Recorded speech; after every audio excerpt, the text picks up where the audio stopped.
use the course now. So, If you don't like it that way, take it face to face. Then you Well, have, that's good to you know. know. I hope it didn't Yeah. throw you too good. No, it's it. I was just. All right, well, welcome to the ORC training today on credit hour compliance. My name is Gus Williams. I'm the Dean of the College of Teaching and Learning, and I'm here to just update us a little bit on the sort of confluence of activity related to accreditation, assessment, and the old Carnegie credit hour unit. Okay, and I'll tell you more about that in just a minute. But I want to give you just a little context since we're talking about credit hours. We're talking about this idea that colleges are organized around courses, and courses are organized around student time on task. And in the old days, and still today, we tend to organize that notion of time on task around a concept that we sometimes refer to as seat time, the amount of time a student sits in the seat. And really, this concept emerged in about 1906 when the Carnegie Foundation, which later, interestingly enough, became TIAA-CREF, was really exploring how they would decide whether or not faculty members teaching in America's universities would get a pension or not. And so they wanted to be able to essentially quantify eligibility for pension around the amount of time worked. And so they developed this industrial concept. If you took a worker and you put the worker in the factory and the worker spent time working on the raw materials, then that would generate a certain amount of output. That's the way it worked. I mean, you put workers in the factory, they worked their, they clocked in, they worked their 12 hours a day, they, worked on their raw materials, and the widgets came out the other end. The notion was, in this industrial educational model, that you put the faculty member in the room, you put the students as raw materials there, the faculty member, worked on the students, and the students came out educated at the end of the pipe. And if a faculty member did that for a certain amount of time, they would be eligible for a pension. Okay, so that gave birth then to what was called the Carnegie Credit Unit, which was a year-long unit, and then we adjusted that over time to semester credit hours and those kinds of things. But you get the idea here that this is a very early 20th century industrial concept of the way learning happens, very industrial in its orientation, very different than what it had been previously, which was a much more organic model, which was a model that was about one-on-one relationships between faculty members and students, between tutoring, between students exploring through self-exploration, things that they were interested in, inquiry-based learning, those kinds of things. Very different from the concepts of mastery in the apprentice master system, where essentially you took a student, you indentured them in a sense to a master craftsman, and that master would work the student for 7 or 14 years or something like that until the student demonstrated that they were masterful enough to become a craftsman in that field. So this industrial model was a little bit different. We also ought to probably remember that the Carnegie credit hour unit for colleges and universities was really set up for a very different population than what we see in college now. My grandparents, for instance, who would have been born right at about this time, about 1906, for them, if they got to the 8th grade, they had achieved all the literacy they needed to be a successful citizen. By the time my parents were graduating from high school, it did require a high school degree to become literate enough to be successful. Certainly by the time I graduated from college, it was necessary to have a college degree. All those manufacturing jobs were going away at that point in time.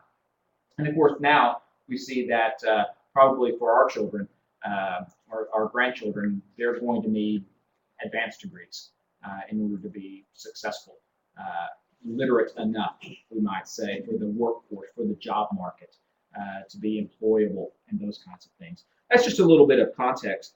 By the 1970s, though, there was a recognition that things had changed a little bit. Instead of looking at productivity in terms of time, people began to look at productivity in terms of outcomes, output.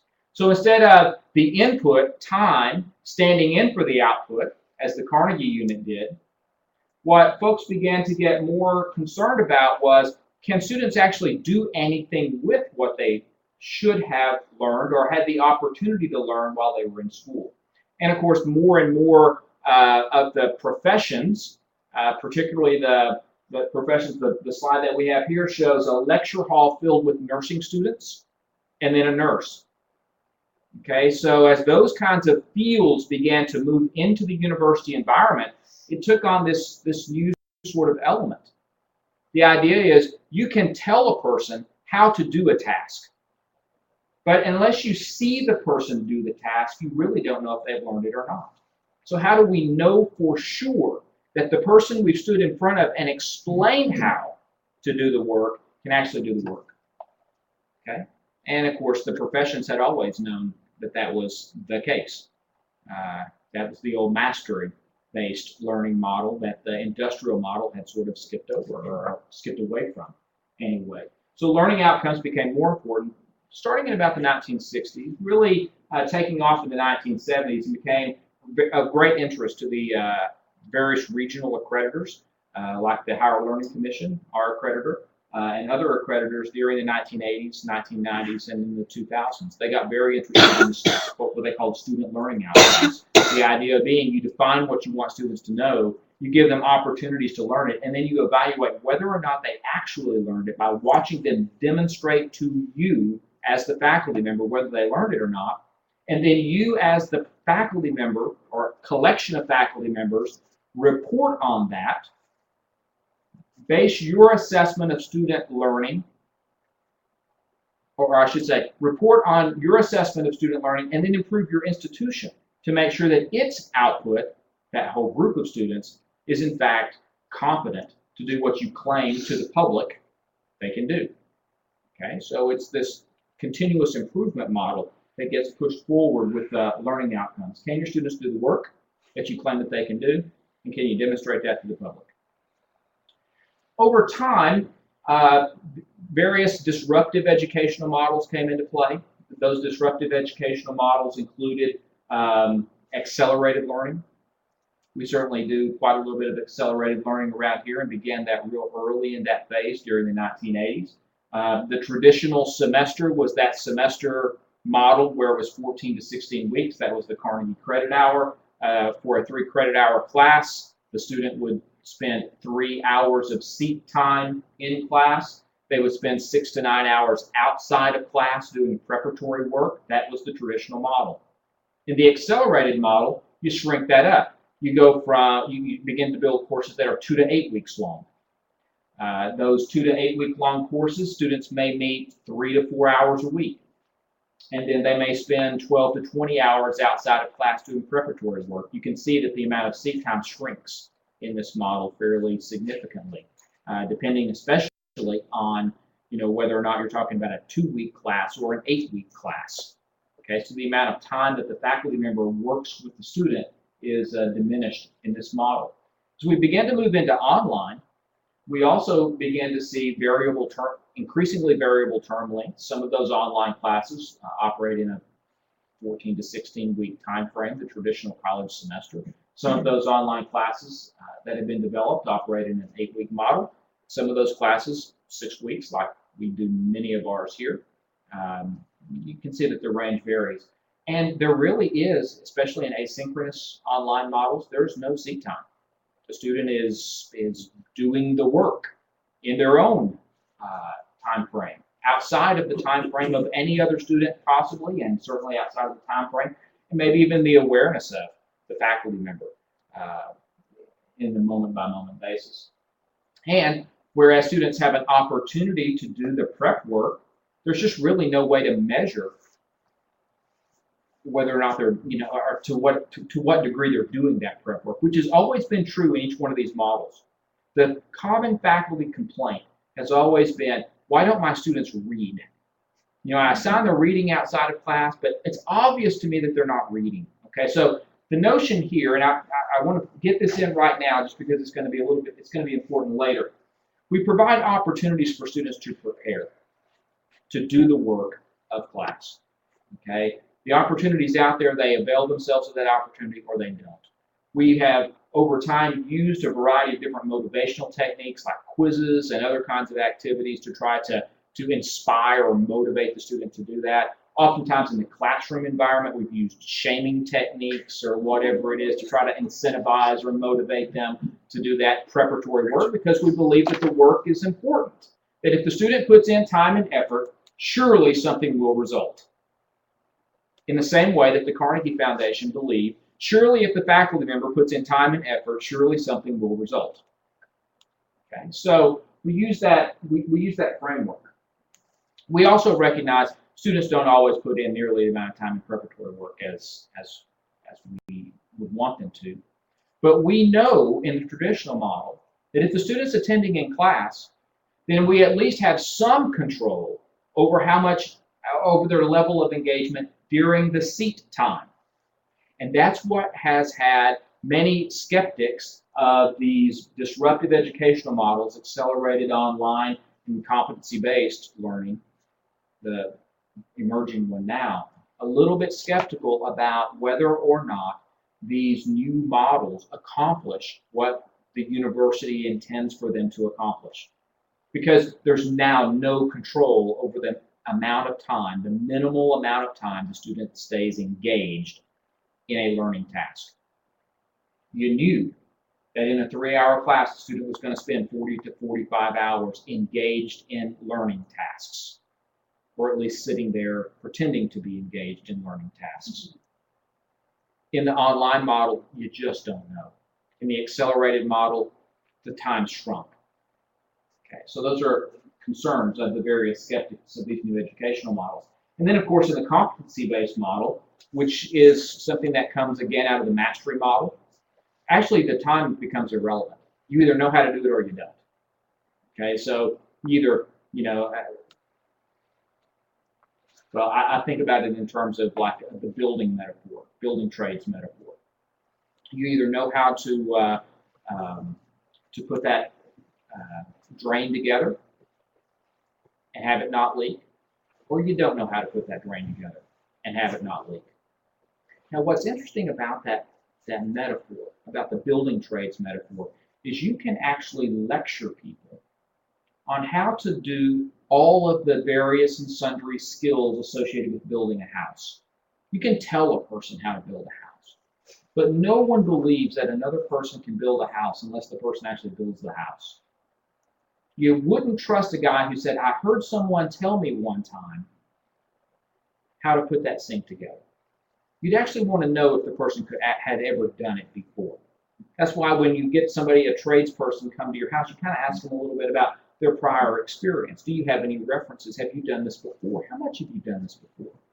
We do the same thing with our physicians. You go in for some big surgery, you really feel uncomfortable if your physician says, this is going to be a really exciting time for me because this is the first time I've ever done this surgery. That would make us feel a little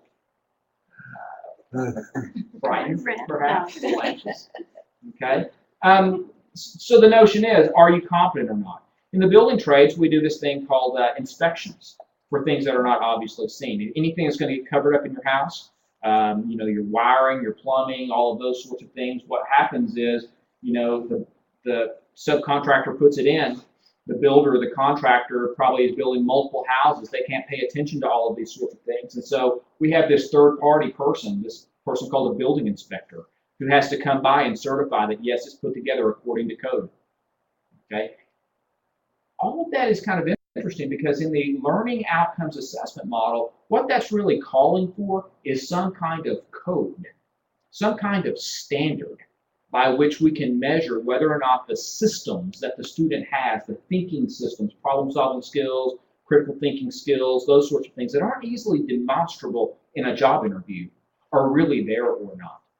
And so the accreditors have really been asking us to figure out a system whereby we could certify that students are in fact competent. Some folks have believed that perhaps a test could do that. But in the 1970s, the vision was, well, we could surely come up with a big test in general education that would certify that students had a general broad knowledge. Well, ETS and other testing companies attempted to develop those tests, and universities tried them and then immediately threw them away because their students performed so poorly on them. They performed so poorly because it was impossible to get enough breadth but certify the fact that students who were taking this broad course of study wouldn't really know much about anything, and so they might miss one question, and if they'd just been asked a different question on a related topic, they might have gotten it. I mean, it was just too hit or miss for those big broad tests. The professional areas did a little better because they had a defined code of competency-based knowledge. And so the competency-based movement really is working well in areas where there is a code of standards of performance, a base of knowledge that everybody's clear about, that the discipline or the profession is very clear. You need to know these things, and you need to be able to do these things, and you can demonstrate that. Easy to do that.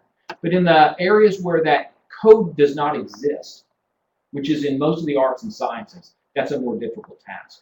And so the various and sundry accreditors have said, well, you colleges and universities figure out how you want to do that. Okay, y'all sort that out for yourselves. All we ask of you is to find a way to measure whether or not your students are learning, what you intend for them to learn, and show us that they do. Then comes another disruption, and that disruption is the for-profit college and university. Okay, for-profits have been around for a long time. Okay, they've been around primarily as technical schools, business schools, and those sorts of things. But as they got bigger and as online education came online, as it moved forward, one of the things that the Department of Education, in this distribution of billions of dollars of student financial aid, began to get concerned about was whether or not consumers, students who were buying an education, were in fact protected from predatory practices of these, what potentially were degree mill for-profit colleges. And so they began to think about, well, how do we protect consumers from predatory practices?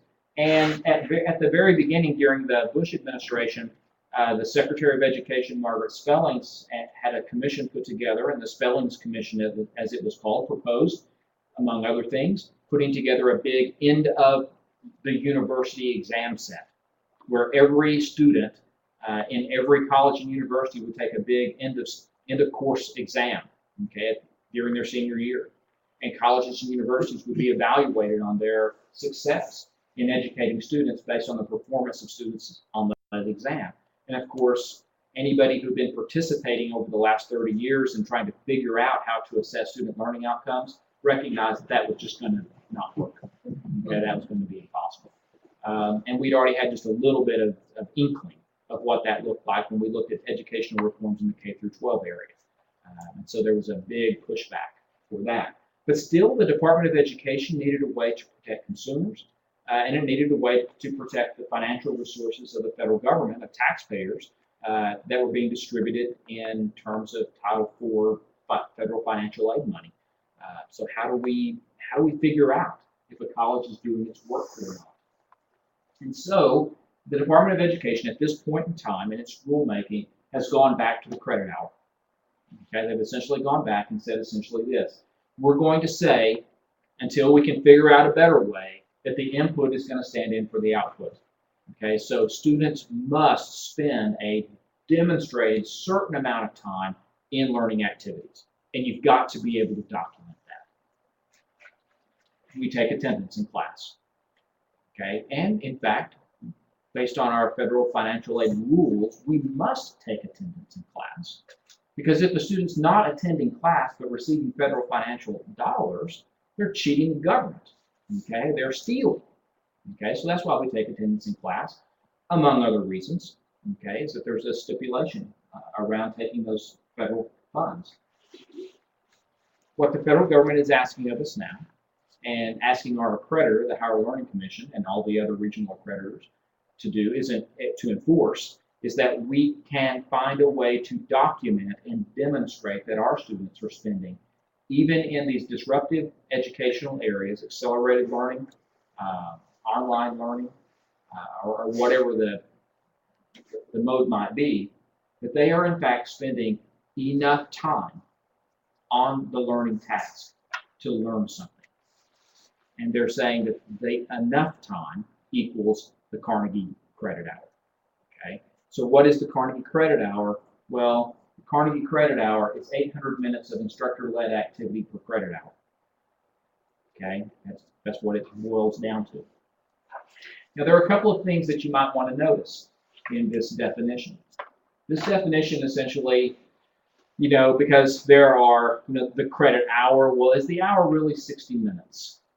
Well, most colleges and universities do allow passing time, okay, and it varies, and of course, passing time kind of depends on how big your campus is and how quickly students can get across, but typically most colleges allow 50 minutes in passing between their standard Monday, Wednesday, Friday class. And so, well, hours kind of like 50 minutes really. And so a number of colleges and universities across the United States have gone to calculating it by minute.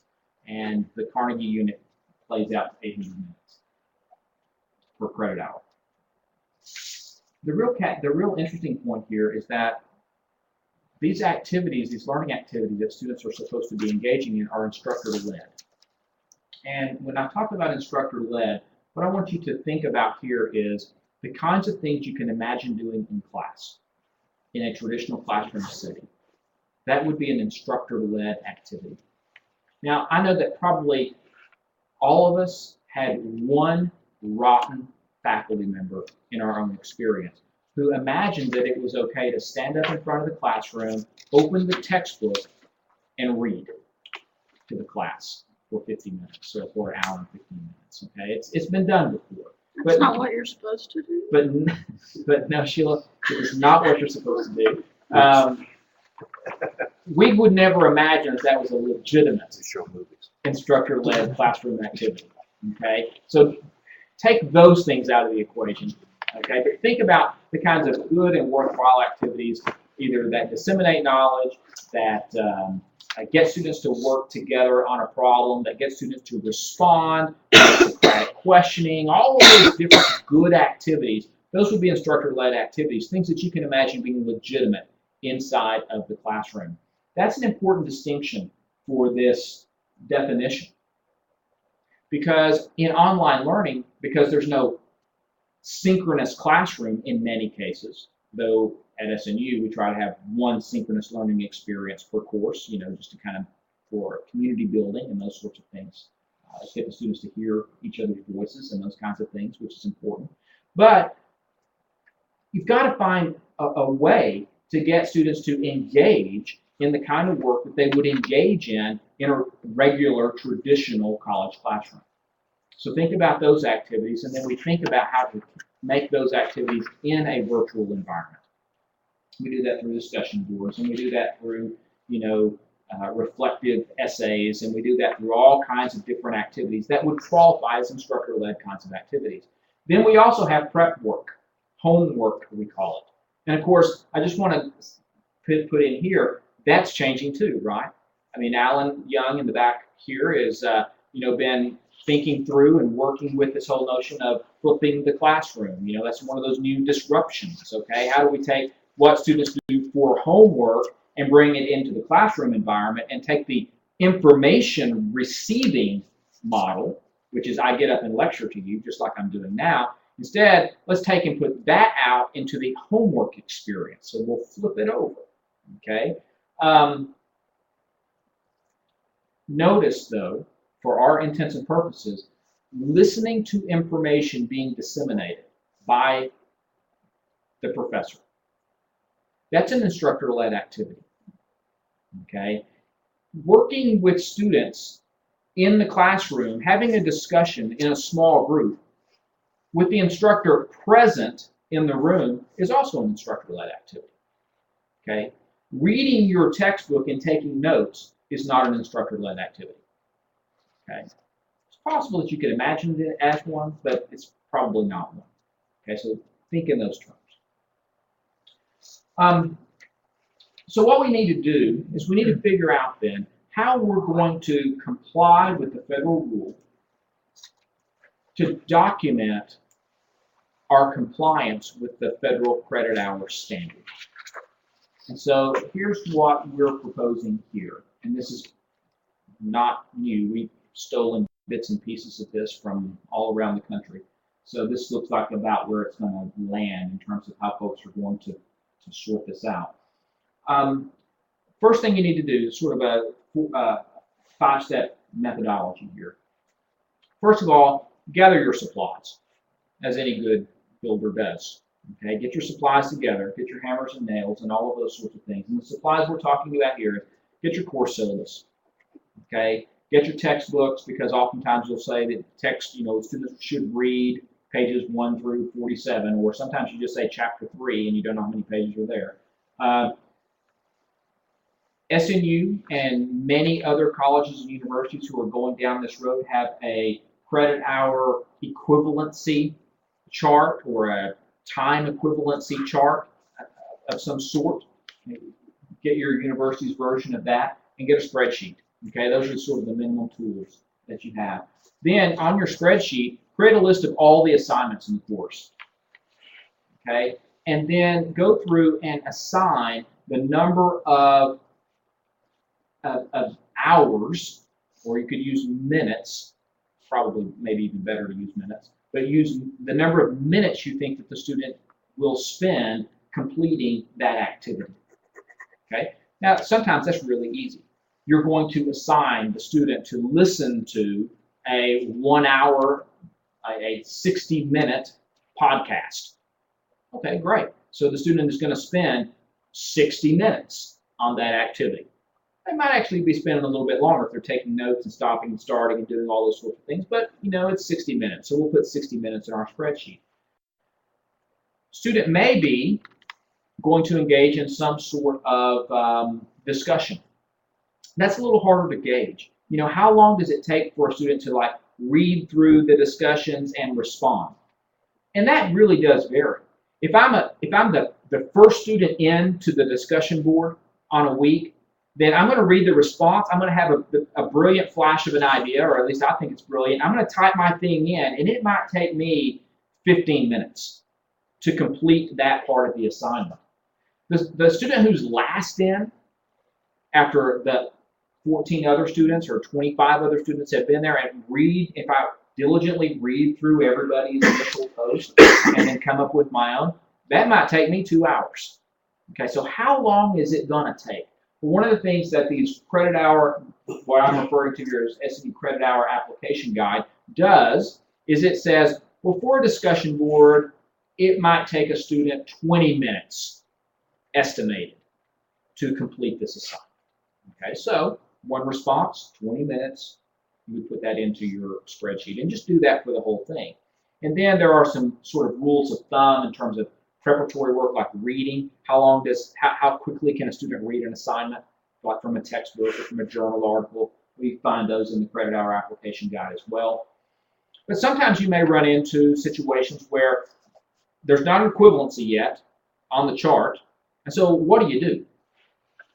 There are a couple of ways I think that you can that you can have some good estimates for how long it would take a student to engage in that activity successfully. One is, think about, have I ever done this before in a traditional classroom and it actually worked? Okay, the student had enough students in the classroom had enough time to do it. How long did I allot for that activity that actually worked? And the reason I say worked is because there are times in my traditional classroom where I do an activity and it didn't really work, and we probably actually ran out of time to make it work. So I probably needed to add time to it, to make it a real estimate. The other thing to do is to think about, is to actually do the activity yourself completely. Follow your own instructions and do the activity and clock it. Recognizing that you are an expert learner and you are also an expert in the field. So take your time, the time it took you to complete the assignment, and double it. Okay? Now, for some students, that will give them a way overestimated estimate on the amount of time they will actually spend on the assignment. Okay? They won't spend as much time as you estimate for them. But for the student who's really working, who really is trying, they're going to be approaching the material, and it's going to be new language for them. It's going to be new vocabulary. It's going to be new constructs in thinking. And so they're going to have to, in order to read really well, read much slower. Okay? In order to write it, they're thinking new thoughts. They're trying to construct. They're trying to use a new vocabulary. Well, they'll write much more slowly than what you would be able to do because you have so much facility in the area. It's difficult for them. And so double your time, and that would give a reasonable kind of estimate. Then, if you really want to be super cool about it, what you'll actually do is survey at the end of the first time you run your class, 1 or 2 of the assignments, the ones that you kind of estimated that you either doubled your time or kind of remembered. You just kind of ask the students, how long did you actually spend on that assignment?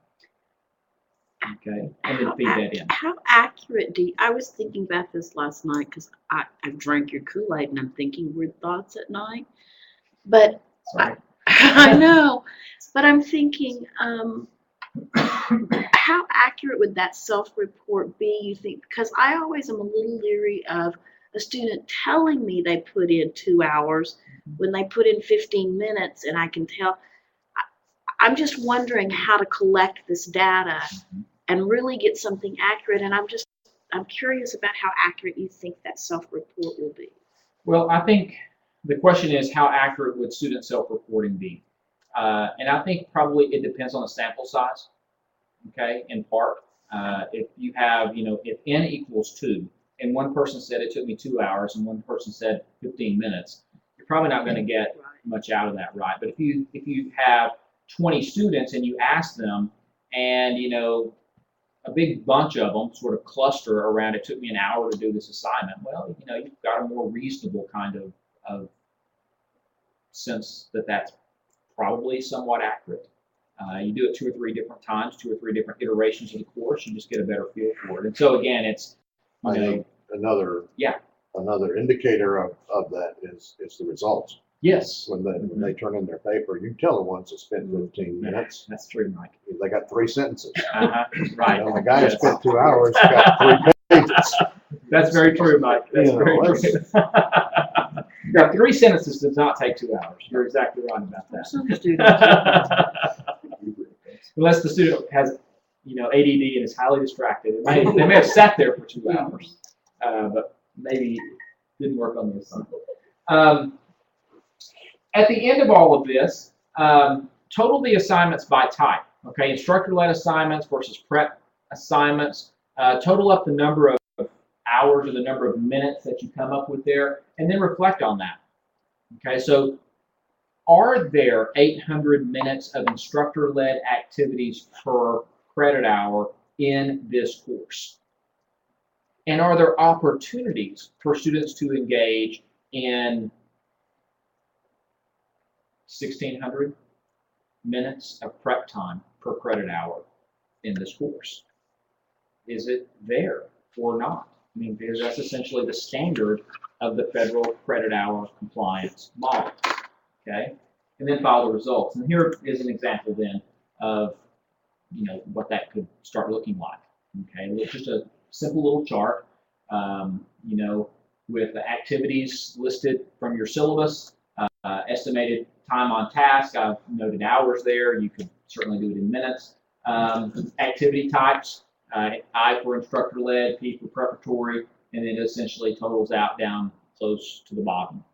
Okay, something like that. And this was set up for a 3-hour class, for instance. Now, this is where the skeptics of these newer models of education, the accelerated programs and the online programs in an accelerated form, are pretty worried, right? They look at this and they use that credit hour lens and they say, at some point, no student is actually going to put in the time we expect them to do in instructor-led activities. Because if you essentially have 40 hours of instructor-led activities in a 6-week course, can they actually get it all done? Okay, with no synchronous time together. Okay, is it even possible? And then, if that's possible, and then, actually that is possible, but then would we ever expect a student to be able to put in another 80 hours in that 6-week time doing the prep work? Okay, that's where the skeptics think right? Is it possible for that to happen? And that's where this rub comes between the federal credit hour compliance model and where the accreditors have been pushing for the last 40 years, which is on student learning outcomes. What the accreditors have essentially been saying were, they were saying it softly in the 70s and 80s, and they started saying it much more loudly in the 2000s. It really doesn't matter how much time a student puts in. What really matters is, can they do the work? Okay, so some students are going to be able to learn how to do the work adequately in a short amount of time, and others are going to take a lot longer. So let's not worry about time. Let's worry about, are the students competent or not? Did they learn what you intended them to learn or not? And do you have a learning environment that is conducive to allow the greatest number of students in that class to learn what you intend for them to learn? Are your assignments that good? Have you created the right environment, is what they've been asking us to document for them. Now we are caught in between, as colleges and universities, two very different models, and we're being asked by these two authorities, our accreditors and the purse strings of the Title Federal Floor Funds, the Department of Education, to certify that we are doing both of those things. And that's where people are concerned. Okay, so how do we document this? What I believe is, if we take that one model, the chart that you see on the screen here, and if we have a documentation for every accelerated course, every online course, every non-traditional course, and if the course is taught in traditional, online, accelerated, multiple versions, for the traditional course as well, documentation of the amount of instructor-led activity and the amount of preparatory time, and we have a file that shows that we've documented that, I believe we'll be able to demonstrate that we attempted to document whether or not we were in compliance. Okay? Not every course may be in compliance, right? But we'll be able to demonstrate that we documented our attempt to be in compliance. All right? But I think there's something else to this. So there's the rule. That's what we're up against. But then there's the spirit of the law, which I think is the more exciting piece. I know that when I was a young faculty member, I had a tendency to pile it on my students. I had a tendency to say, well, what we're going to do is you're going to be reading, 100 pages every week for the next 16 weeks, and you're going to be writing, a 5-paragraph essay every week, and you're going to have a 20-page paper, and you're gonna. And then I was, sort of shocked that my students couldn't actually accomplish it all. Okay? If I'd actually had to go through this exercise and ask, is this set of activities that I'm proposing for my students to do, is it reasonable? Is it about 40 to 45 hours worth of instructor-led activities, seat time, and is it about 80 hours outside of class, preparatory work? I might have had a few more early successful semesters. And there are some times when totaling this up might actually make me think about classes, I'm not sure these students are actually going to be putting as much time in as they need to be putting in to make this a 3-hour class. I might need to think about this a little more. Are they really going to be able to accomplish the learning outcomes if they're not doing enough work on the task of learning? In other words, it just engages me in a reflective activity. Look at the data, reflect on it. What am I thinking about that? Is this a legitimate class? Is this an illegitimate class? Is this a legitimate approach? Is this an illegitimate approach? Okay? And the active reflection on the data is in fact what our accreditors are interested in us doing. Improvement based on evidence. Evidence of student learning, evidence of critical reflection on our own part, evidence of critical reflection on our curricula and on our courses. And this is just another tool by which we can reflect on that. It's not the only tool. And it shouldn't be the only tool, but it is a tool. And we do have to document these things because it is the rule.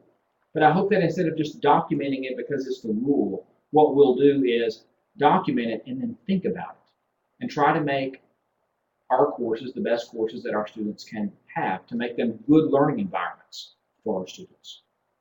And to continue to think about them moving forward in terms of, is the credit hour a legitimate standard or not? Can we, in fact, document with evidence that students can learn what we intend in a 3 credit hour class in less than 120 hours of preparation and instructor-led activity, or not? So what would that look like? And that's an act of scholarship on our part, something that we should document, think about, write about, and disseminate over time. So I'll stop there and take any questions. I want a part 2. Part 2, okay. Because looking at the chart, there are things that I sometimes think, I don't know how to qualify this how to pair this activity up to this chart. I'm thinking, what does this particular description really look like in terms of an assignment? So I'd kind of like to see at some point there's a journal can be write 2 sentences that is, or it can be write 3 pages of reflection. So I think I need more information about how to accurately use the conversion chart. Right. More information on the conversion chart. Yeah, and I would say that conversion chart is really kind of it's a guide, less than a conversion chart. Right. Okay, so it's like, here's this assignment. Yeah, it can vary. It just gives you some ways to think about it, I think, as opposed to being like a code. So. And I kind of looked at the numbers, and for a 6-week online course, that really does equate to about a 17 to 18 hour investment of time for a student between instructor-led and I don't know, I kind of think that we're going to be pleased with where we fall into that. Yeah. And so, one of the things that we've done is we've said, we envisioned when we set up our online associate's degree program, for instance, the students would go full-time and they would take 2 online classes at a time. And that was before we actually did this work, okay? And I think it's dawned on us as we've done this work, Sheila and I, recognizing that if a student is actually doing all the work we ask of them, then it is a full-time job. No, actually, they're investing 71 hours a week, Yeah. or 35 hours a week for 16 weeks or so, if they're doing it, and that's not reasonable. Yeah.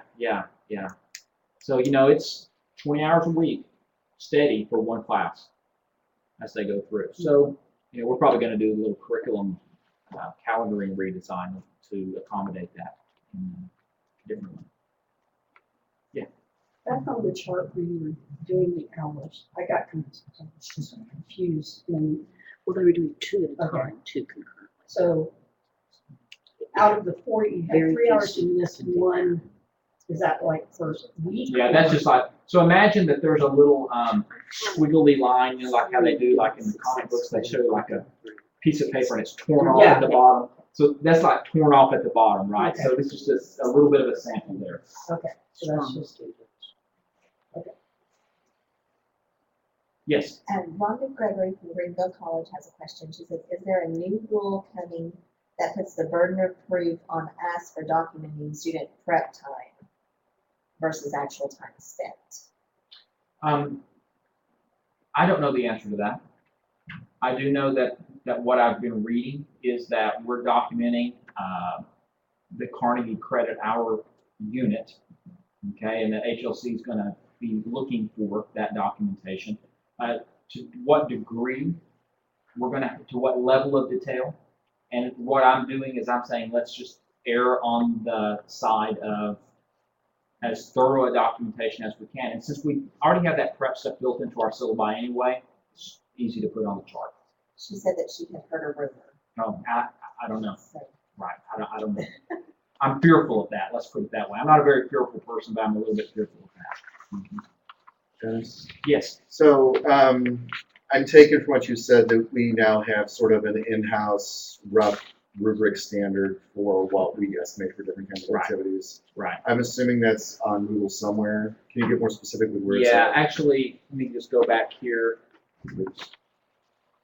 See if we can click on this. Yeah, I assumed it was somewhere in there. Yeah, and so this is our policy guide, which we passed in academic council. Okay. I'm just going to scroll down here a ways to get to the chart. Okay. And this is really a work in progress. Right. Because I think we have to build that for ourselves. And so as we find assignments types that aren't there, Right. we build them in. But this is essentially what it looks like Okay. here. So where would that be found on the Can I website? Is put that- that on the online instructor Yes, resources? please do. Okay. I think it's in the academic council Yeah, nobody looks at this. stuff. Nobody looks at it. So Gwen will put that. Gwen will put that in the place that where it Okay. should be. And I'm just curious, when we talk about on the prep time part of it, does our current system account for different kinds of reading, getting different, you know what I'm Yeah. saying? Because if you go by Yes. page count, there's a huge difference between reading a Yes. novel That's right. versus That's right. reading a journal Yes. article versus, There are a couple of different types of reading Okay. built into that, but again, it wouldn't encompass all of them. okay, But yes, and there's some recognition of that. Okay. And there's also different, just to kind of give you a sense of that, there's also different writing types, right? There's like reflective writing, oh, okay, yeah. you know, and so Versus a that research takes so paper. long, and there's a research paper. I think the way we built the research paper was essentially saying, if the student is doing the research and the writing and the revising, you know, they can, and I forget what the number is, you know, it's like, you know, 1 page per hour, you know, or something like that, or it's some A number like research that. paper, Research paper, do you have it's that? 50 to 100 words an hour. Yeah, 50 to 100 words an hour. Okay, that would include doing the research. Okay, so, and again, that's just a estimate. Do you Yeah. know where these came from? I know, but I can't tell you, not because it's a secret, but because I can't remember exactly the I was right. gonna say, there was like 3 pages of references. Yeah, there's a lot of for the references. policy. That's right. I don't know if that can be shared outside of that. Yeah, I'm fine with that. Yeah. And along those lines, given the way that's written, does that imply that on syllabi it might make more sense if we made assignments by word count rather than by page length? Yeah, I think that's a good idea. To make assignments by word count instead of page length would make it easier for you to run Okay, the I mean, calculation. not that you have to. but- Yeah, you wouldn't have to, but you can. Okay. Makes it easier to put on the sheet. Okay, We're still going to find that always have to translate it after the students into pages. well, it cuts down on people playing games to try and make theirs. Other questions? You would have to change your sharing permissions on that document. Oh, okay, I'll do that. And curling and Yeah, all I'll of do that. that. You could go and give us like an internal. She can do it. Oh, yeah, that's fine. Even with the link. Big Twin Even Milton, with it's the a link, 14-inch font. Yeah, that's Not, awesome. not edit. Well, I've had people do like 13 things. And they're just like, really? Seriously? Sarah Cole has a question. She says, do programs like Turnitin give us word count? She says, I think it only shows page numbers. It shows word count, but it's a link at the bottom of when you see the paper. There's a thing at the bottom. It's the bottom left-hand icon when you're looking at a page. If you click on that bottom left-hand icon, it'll pop up the word count. So bottom left hand, oh, sorry about that.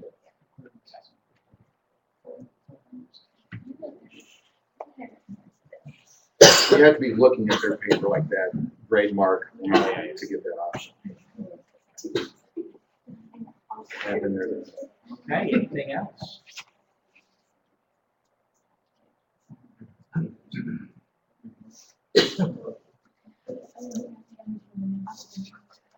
We need to announce our winner. There's no Okay, questions. right.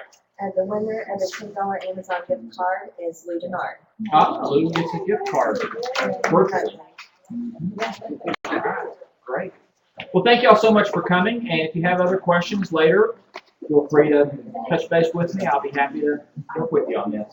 Thank you for coming. Well, thank you all working remotely with us. We appreciate your time and your participation. Thanks much. Got a lot of thank yous from everybody. Is there a difference in how the accreditation added for undergraduate versus graduate level courses? Not yet. Not yet. Right. I think the standard is the same, but the level of rigor would be higher. Okay. But also the learner would be more expert. Yeah. So, you know, their speed would Yes. speed up, you know.